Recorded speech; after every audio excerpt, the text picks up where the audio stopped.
একটু প্রশ্নটা করে রাখি, আপনি জামাতকে বলছেন জামাতের মধ্যে আপনি অনেক রিজিডিটি দেখেন, কিন্তু আমি জামাতের মধ্যে সবচেয়ে ফ্লেক্সিবিলিটি দেখি, কারণ জামাতের নেতাদের সঙ্গে যখন কথা বলি তারা পাবলিক মিটিংয়েও এটা বলেন, এবং আমাদের সাথে সাক্ষাৎকার দেওয়ার সময়, ইন্টারভিউ দেওয়ার সময় তো তারা বলেনি যে জামায়াতে ইসলামী বিভিন্ন সময় বিভিন্ন রাজনৈতিক দলের সাথে বিভিন্ন ধরনের জোট করেছে, একসঙ্গে পথে হেঁটেছে, এবং রাজনৈতিক দলগুলো জামাত যখন সঙ্গে থাকে তখন তাকে জঙ্গি বলে, যখন সঙ্গে থাকে তখন সঙ্গী বলে, সঙ্গে না থাকলে তখন জঙ্গি বলে। এটা তারা গর্ব নিয়ে বলে। তার মানে তারা বিভিন্ন সময় বিভিন্ন জায়গায় তো গিয়েছে, আজকে আওয়ামী লীগের সঙ্গে, কালকে বিএনপির সঙ্গে, পরশু এনসিপির সঙ্গে, তরশু হেফাজতের সঙ্গে, চতুর্থ দিন চরমনায়ের সঙ্গে, যাদের সাথে কোনো রাজনৈতিক আদর্শে তাদের কোনো মিল নাই, তারপরে তারা যাইতে চায়।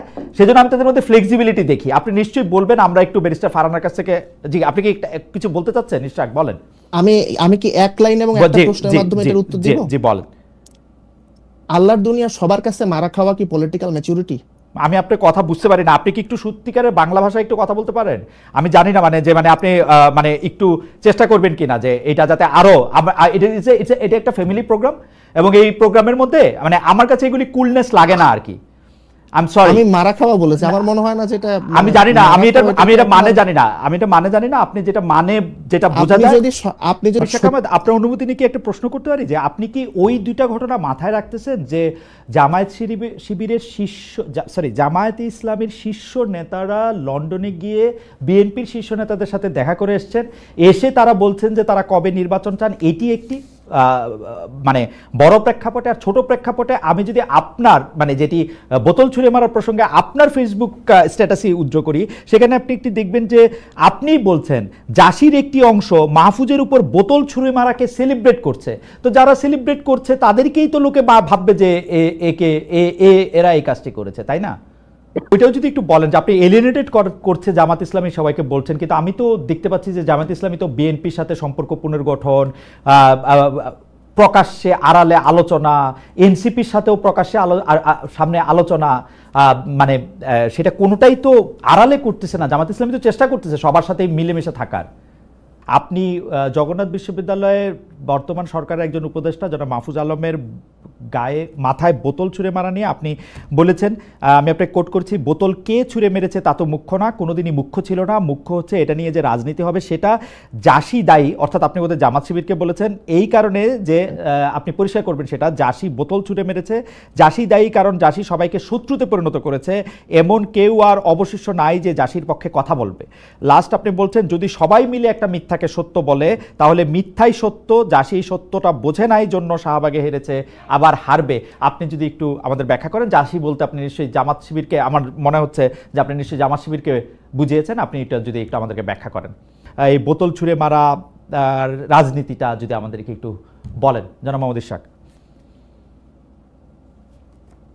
আচ্ছা, তো বোতল ছুঁড়ে মারা নিয়ে যে বিষয়টা হলো, প্রথমে জগন্নাথ বিশ্ববিদ্যালয়ের ছাত্রছাত্রীরা তারা আন্দোলন করছিল, তাদের 3টা দাবি ছিল, 3 দফা দাবি ছিল, সেই দাবিতে তারা আন্দোলন করছিল, এবং আন্দোলন করার এক পর্যায়ে সেখানে একজন উপদেষ্টা তিনি আসলেন ছাত্রদের সাথে কমিউনিকেট করতে। তো তিনি যখন কথা বলছিলেন তখন সাংবাদিকরাও ছিল, তখন হুট করে একজন বোতল ছুঁড়ে মারলো, পানির বোতল, প্লাস্টিকের, খানিকটা হয়তো পানিও ছিল, তারপর সেটা তার মাথায় যেয়ে লাগলো। তো এরপর তিনি সেখান থেকে চলে গেলেন, এবং চলে যাওয়ার পর উনি ইনফর্মালি এবং ইনডাইরেক্টলি, এবং ওনার যে সংগঠন আছে, ছাত্র সংগঠন আছে, তারা ইনডাইরেক্টলি এবং ইনফর্মালি ডাইরেক্টলি তারা এটাকে জামাত শিবিরের উপর ব্লেম করলো। আজকে আমরা জানতে পারলাম যে ছেলেটা হচ্ছে, তাকে ডিবি কার্যালয়ে নিয়ে যাওয়া হয়েছিল, পরে সেই উপদেষ্টা তাকে ছাড়িয়ে নিয়েছেন ওর সামথিং এরকম কিছু একটা হয়েছে। বাট গত কয়েকদিন, 1-2 দিন আপনার এই পুরো বিষয়টা জামাত শিবিরের উপর দায় চাপানোর একটা বিষয় ছিল। তো সে সময় জামাত শিবির যে কাজটা করলো, তারা বিভিন্ন ধরনের ফ্যাক্ট এবং বিভিন্ন ধরনের তথ্য সামনে আনার মাধ্যমে তারা বোঝানোর চেষ্টা করলো যে এই কাজটার সাথে তারা জড়িত না। কিন্তু আমি যেহেতু অ্যান্টি ফাউন্ডেশনাল স্কুল অফ থটে বিশ্বাস করি এবং এসেনশিয়ালিস্ট নোশনের বাহিরে, তো আমি মনে করি যে আসলে রাজনীতি এইভাবে সত্য দিয়ে বা ফ্যাক্ট দিয়ে হয় না। এখানে পারসেপশন এবং ট্রুথ এই দুটো মিলেমিশে একাকার হয়ে যায়। 5ই আগস্টের পর থেকে বাংলাদেশের সবচেয়ে বাজে রাজনীতি করেছে জামাত শিবির, অথচ জামাত শিবিরের জন্য 5ই আগস্টের পর থেকে সবচেয়ে ভালো রাজনৈতিক ময়দান ছিল। আমার জন্মের পর থেকে সম্ভবত আমি কখনো, বা আমার বোধ বুদ্ধি হওয়ার পর থেকে আমি কখনো জামাত শিবিরের জন্য এত ভালো পলিটিক্যাল ফিল্ড কখনো দেখিনি। কিন্তু তারা যেটা করেছে, তারা সকল পক্ষকে, রাজনৈতিক পক্ষকে তারা এলিয়েনেট করেছে।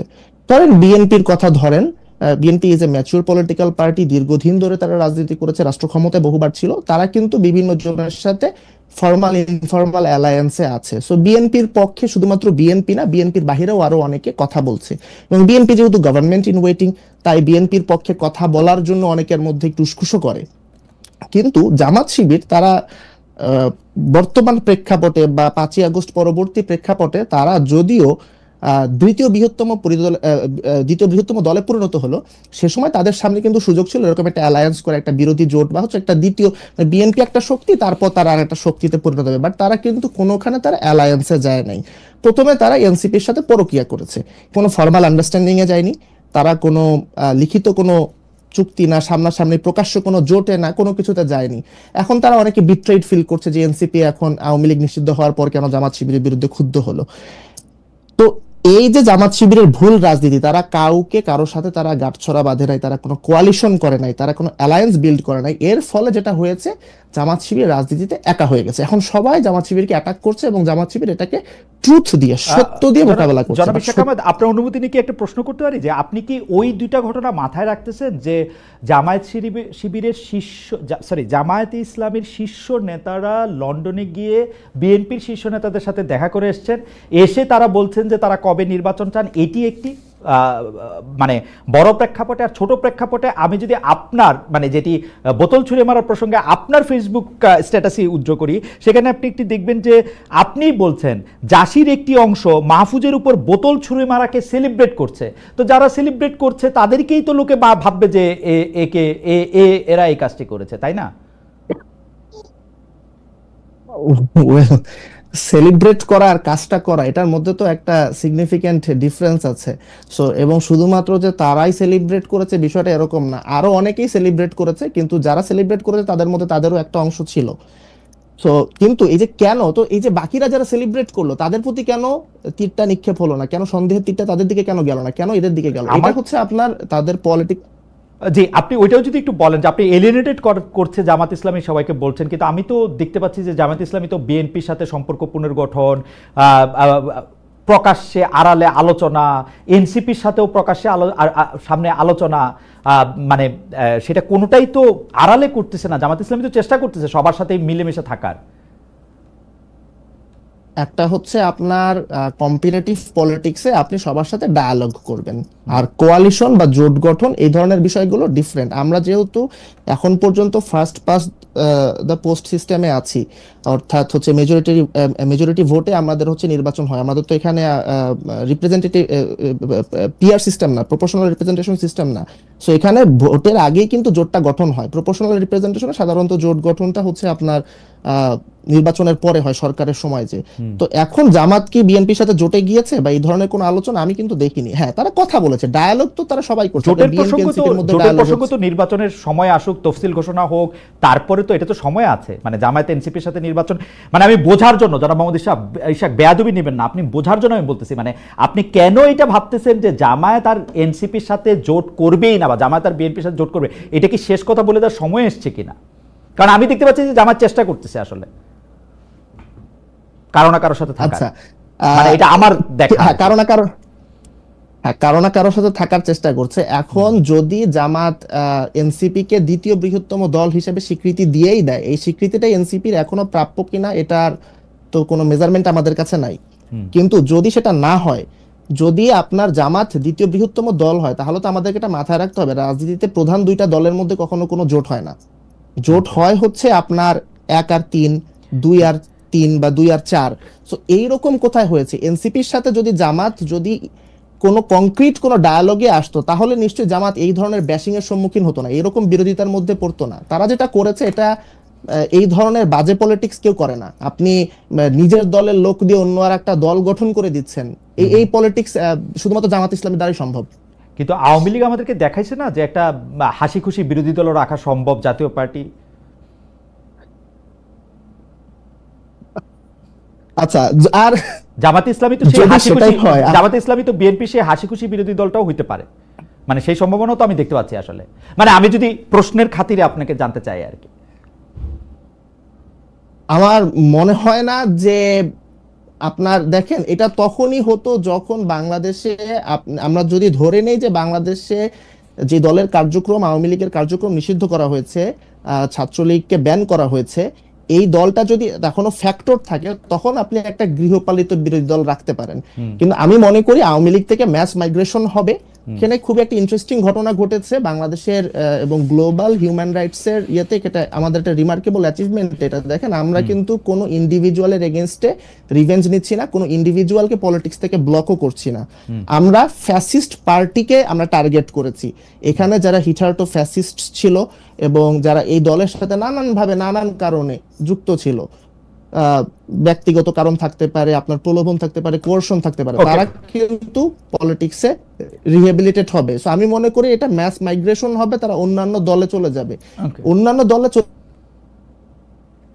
যাওয়ার পর সেখানে একটা সুযোগ আমি মনে করি নাই। এখন যদি আওয়ামী লীগ কোনোভাবে কামব্যাক করে তখন সে ইকুয়েশন, আওয়ামী লীগের কামব্যাকটা আমি দেখতে পাচ্ছি না, সুতরাং ওইটা আলোচনা বাইরে থাক। কিন্তু আপনি আমাকে একটু যদি ছোট্ট করে একটু বলেন যে আপনি বিএনপি জামাত এনসিপির কথা বলতেছিলেন, আপনি বলতেছিলেন 1 নাম্বার বা 2 নাম্বার দল। যদি আমি বিএনপিকে প্রথম সবচেয়ে বেশি জনপ্রিয় রাজনৈতিক দল বলি এককভাবে, দ্বিতীয় যদি জামায়াতকে বলি, এই প্রথম আর দ্বিতীয়ের মধ্যে তফাৎ কতটুকু, বা দ্বিতীয় যদি আপনি এনসিপিকে বলতে চান, তাদের প্রথম দ্বিতীয় তৃতীয়ের মধ্যে থেকে আসলে তফাৎটা কত? মানে তারা কি খুব কাছাকাছি প্রতিপক্ষ BNP Jamaat NCP? Not necessarily. আপনার বিএনপি খুবই ম্যাচিউর একটা পলিটিক্যাল পার্টি, তারা রাষ্ট্র ক্ষমতায় বহুবার থেকেছে। দেখেন, বাই দ্য ওয়ে, আমি যখন বিএনপি কে ম্যাচিউর পলিটিক্যাল পার্টি বলছি এবং রাষ্ট্র ক্ষমতায় বহুবার তারা ছিল এটা বলছি, এর মানে কিন্তু আমি এটা বোঝাতে চাচ্ছি না যে বিএনপি অনেক ভালো কাজ করছে। রুট লেভেলে, গ্রাসরুট লেভেলে বিএনপির ব্যাপারে অনেকের অনেক গ্রিভেন্সেস আছে এবং এটা বাংলাদেশের political reality. I don't think যে বিএনপির এটা কোনো মানে এটা এড়ানোরও কোনো উপায় আছে। বাট আপনার রাষ্ট্র ক্ষমতায় যাওয়ার ক্ষেত্রে বা এই যে 5ই আগস্টের পর থেকে যে পলিটিক্স, এটা বিএনপির মতন এত ম্যাচিউরলি আর কেউ হ্যান্ডেল করতে পারে নাই। বিএনপি খুবই ওপেন মাইন্ডেড থেকেছে, যে কারোর সাথে সময়ে সময়ে সে পার্টনার চেঞ্জ করার দিকেও উইলিংনেস দেখিয়েছে, রেটরিকে সে ফ্লেক্সিবিলিটি রেখেছে।